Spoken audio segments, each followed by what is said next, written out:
Olá, graça e paz de Jesus para vocês. O meu vizinho, meu amigo, meu irmão amado em Cristo, pastor da Igreja Batista dos Guarapes, pastor Sebastião, me emprestou um livro que eu acabei de ler, chamado Nada Me Faltará. Um livro de Philip Keller, que ele traz o Salmo 23 à luz das suas experiências como um pastor de ovelhas. E me encantou muitíssimo este livro, porque ele traz um paralelo, não é? O rei Davi, que escreveu o Salmo,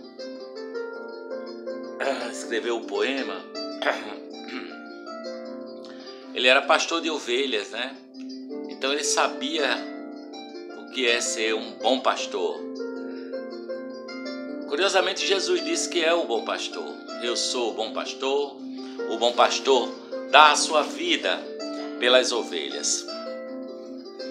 O Salmo 23 você conhece, diz assim: o Senhor é o meu pastor e nada me faltará. Ele me faz repousar em pastos verdejantes, leva-me para junto das águas de descanso, refrigera a minha alma, guia-me pelas veredas da justiça, por amor do seu nome. Ainda que eu ande pelo vale da sombra da morte, não temerei mal algum, porque tu estás comigo, a tua vara e o teu cajado me consolam. Preparas uma mesa para mim perante os meus inimigos, o meu cálice transborda. Unges a minha cabeça com óleo, certamente que a bondade e a misericórdia me seguirão todos os dias da minha vida, e habitarei na casa do Senhor por toda a eternidade. Engraçado, ele coloca aqui na experiência dele como pastor, as ovelhas sabem quem é o seu pastor, o seu bom pastor, né? E que nada falta às suas ovelhinhas. Jesus Cristo é esse o bom pastor, né? É o pastor que criou todas as coisas.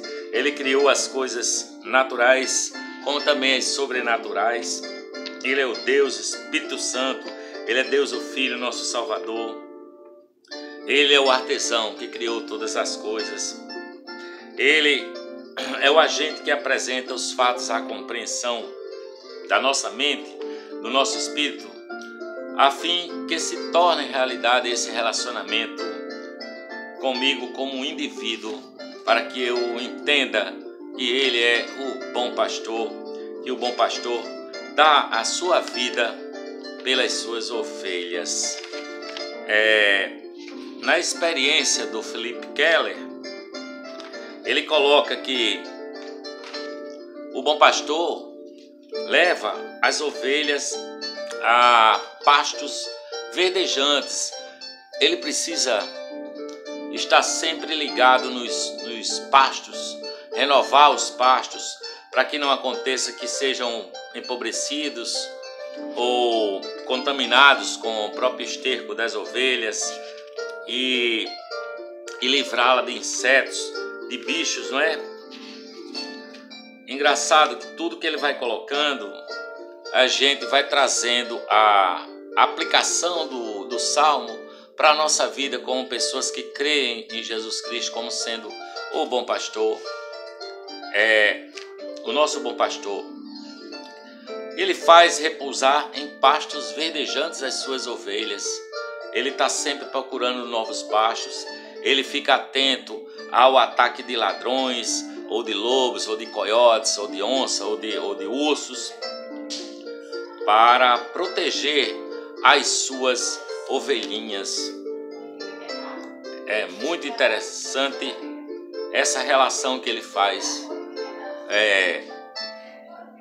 do pastor que cuida das suas ovelhas, com o coração humilde do que calma e contentemente anda em comunhão íntima com Cristo, seu bom pastor. Esse acha-se em repouso, pode descansar, alegre de poder deitar-se e deixar que tudo aconteça, que a vida passe. porque se os meus olhos estiverem fixos no Senhor, eu poderei contemplar, né? Mas tudo o que me rodeia é um estado de perfeita paz. Aí ele vai fazendo as analogias, não é? O bom pastor providenciou pastos verdejantes para aqueles que desejam mudar-se para eles e ali encontrar a paz e a plenitude. Ele diz no Salmo: leva-me para junto das águas de descanso. É importante que o pastor cuide das águas para os animais não beberem água suja, água contaminada. Então o trabalho de um pastor é ficar atento a esses detalhes, né? A detalhes que poderiam passar desapercebido e fazer com que essas ovelhas ficassem enfraquecidas se ele não tivesse esse cuidado, né? Jesus disse que daria o Espírito Santo para guiar-nos a toda a verdade, para ser o nosso guia e nosso conselheiro. Ele sempre nos conduziria às coisas de Cristo Jesus, nos faria ver que a vida em Cristo é a única vida realmente satisfatória. Descobriríamos o prazer de ter a alma satisfeita com a sua presença. Seria Cristo quem se tornaria nossa comida e a nossa bebida. E por sua ressurreição teríamos uma vida vitoriosa instalada em nós pelo seu Espírito. A cada dia seríamos revigorados e satisfeitos. Refrigera-me, Senhor, a minha alma. Esse refrigério é a atenção que o pastor tem com as suas ovelhas, né? A ovelha, ela sofre de muitas dificuldades. É um animal completamente dependente do seu pastor. Ele conta aqui que há uma coisa que acontece com as ovelhas que ele chama de ovelha virada.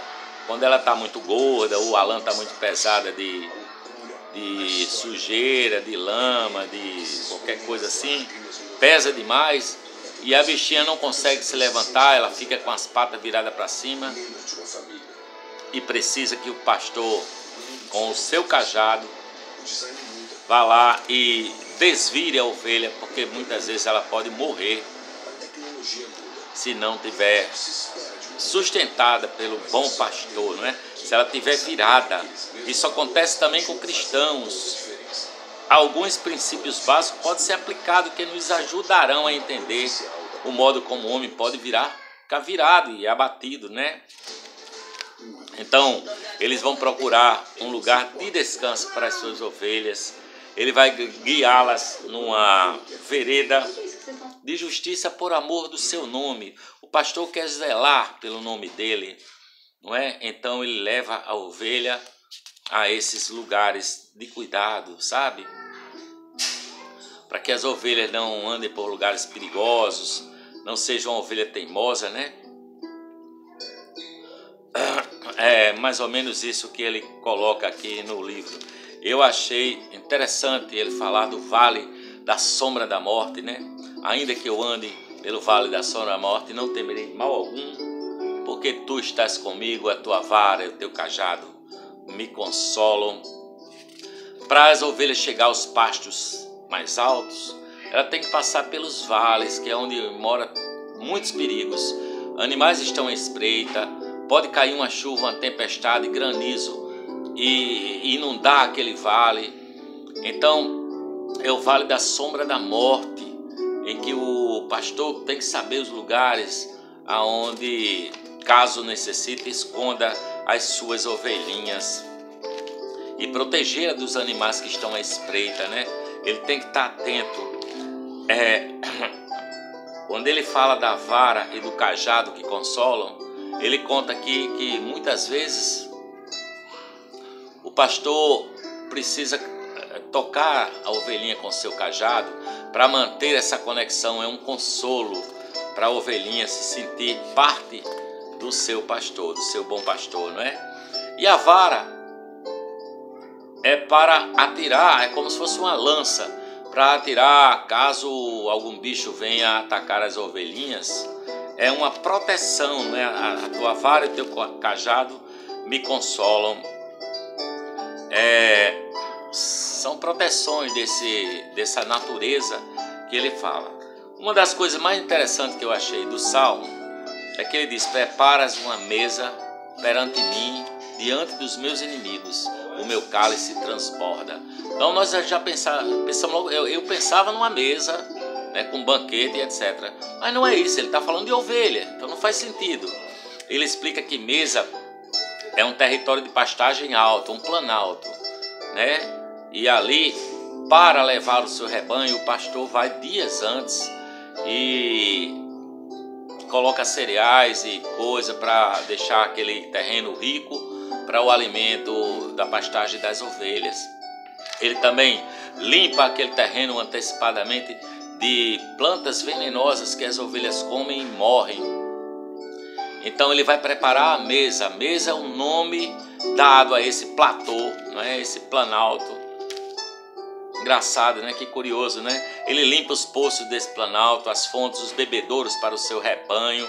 Ele tem que retirar os restos das folhas, os gravetos, as pedras e a terra que possa ter caído na água durante o outono e o inverno. É um pasto de verão, né?